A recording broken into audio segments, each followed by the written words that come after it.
A 800 anni dal primo presepe, quello voluto da San Francesco, i francescani di Favara ne propongono un presepe vivente, fatto grazie alla collaborazione dei tanti parrocchiani e non solo, che vedono nel presepe sicuramente un simbolo della religiosità cristiana, ma sicuramente un momento di coesione, di unione, di condivisione.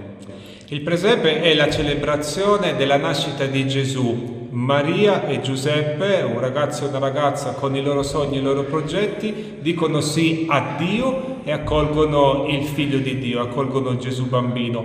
Vedere con i nostri occhi questa scena della Natività è ciò che San Francesco ha fatto 800 anni fa a Greccio, quindi questo è il primo significato che noi desideriamo lanciare, il primo messaggio. Come è nata la prima idea di realizzare questo presepe? È nata qualche anno fa, poco prima del Covid, attraverso i genitori dei bambini del catechismo. Hanno realizzato nel chiostro una piccola natività con i mestieranti e i bambini che interpretavano i ruoli per creare aggregazione tra le famiglie del catechismo. Quali saranno le peculiarità del presepe di quest'anno? Ovviamente ogni serata sarà animata dai vari cantori, sia di Favara sia del circondario, degli altri paesi dell'Agrigentino, e ogni sera ci sarà una degustazione diversa, dalla minestra di San Giuseppe al pane condito, ai cavatelli alla norma, alla ricotta calda. Ecco, il senso è questo: contempliamo la nascita di Gesù, ma viviamo un momento di fraternità, di convivialità, che dia gioia e soprattutto senso di aggregazione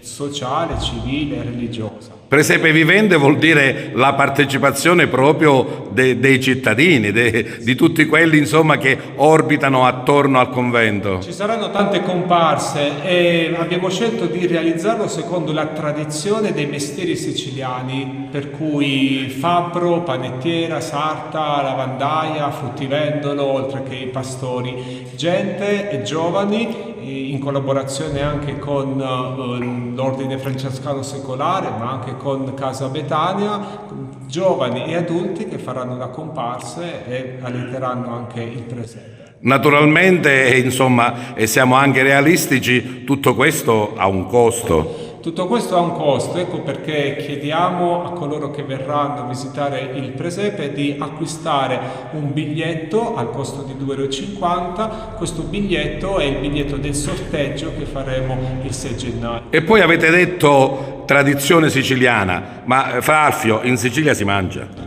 Sì, ma anche noi mangeremo tanto e quindi coloro che verranno a visitare il presepe mangeranno con abbondanza queste peculiarità di cui ho parlato prima. Vogliamo ricordare le date? Sì, inauguriamo il presepe il 16 dicembre alle ore 20, lo riapriremo il 17 dicembre, il 23 e il 26. Il 30 dicembre dalle 16 alle 18 il presepe per i bambini e il 6 gennaio l'arrivo dei magi sempre alle ore 20.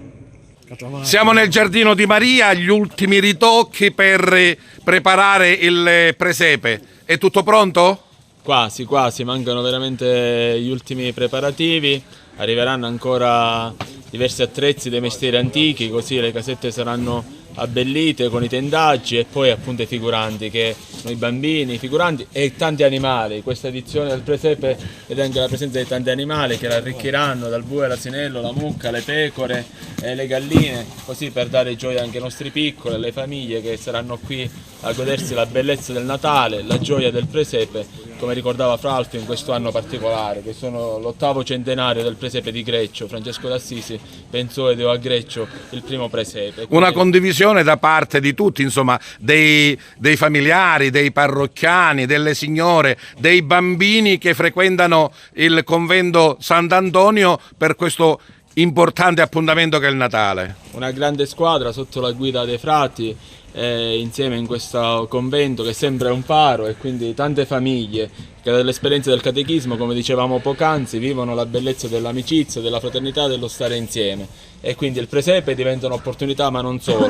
Dietro il sacrificio di tanti padri di famiglia, ci sta tanta beneficenza, tanta solidarietà che viene fatto spesso in silenzio con i frati, e quindi la bellezza del crescere insieme e crescere anche con le nostre famiglie. Ecco, questa è l'opportunità del presepe, crescere bene in solidarietà con le nostre famiglie, nella gioia e nella condivisione.